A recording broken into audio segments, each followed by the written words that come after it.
Hi, it's Reset, and today I'll show you how to fix Bluetooth not connecting on Samsung Galaxy Z Fold 8 Ultra.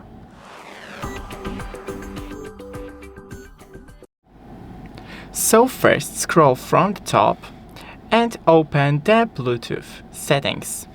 Then Details. Firstly, disable the Bluetooth and enable it back on.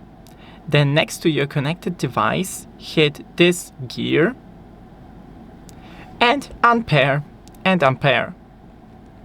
Wait for it to scan again or just hit scan.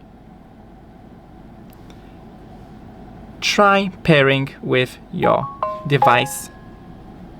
And if you still have any issues, then try restarting your phone and the Bluetooth device.